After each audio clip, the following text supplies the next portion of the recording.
Stocks close higher after Apple and Micron lead tech rally. Stocks ended higher Thursday as Apple and Micron surged to lead the tech sector higher.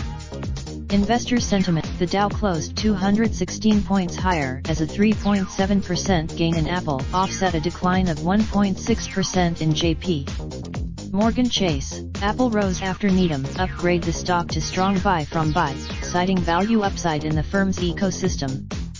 Thursday's gains: Micron shares jumped 9.6% after reporting quarterly earnings that beat analyst expectations. Those gains lifted There's been a lot of buying in the tech sector after some good news, said Ilya Fijan, a senior strategist at Wallachbeth Capital. Tech has definite. Equities also got a lift as investors largely cheered the latest policy announcement from the Federal. On Wednesday, the Fed said it does not expect to raise rates at all in 2019. The central bank Treasury yields fell sharply on Wednesday, with the benchmark 10-year rate hitting its lowest level in a year.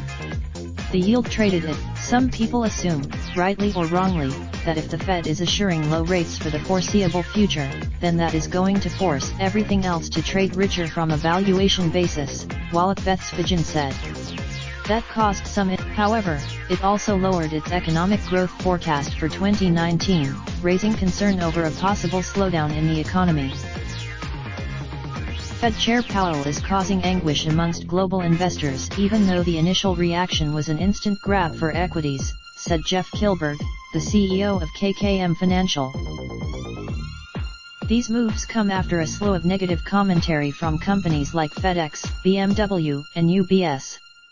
Earlier this week, economic data have also been largely disappointing. The Citi Economic: still, the U.S. economy is on solid ground compared to the rest of the world, said Charlie Ripley, senior investment strategist at Allianz Investment Management. He also said, on top of digesting the Fed's announcement, investors are also grappling with mixed news on the trade front. President Donald Biogen tanked more than 29% after discontinuing trials for a drug aimed at treating Alzheimer's disease. The move sent the CNBC's Sylvia Amaro contributed to this report. Raindrop, drop top, smoking, no cooking the hot pot. Fucking on your bitch, yeah, that. Looking up, open the park pot.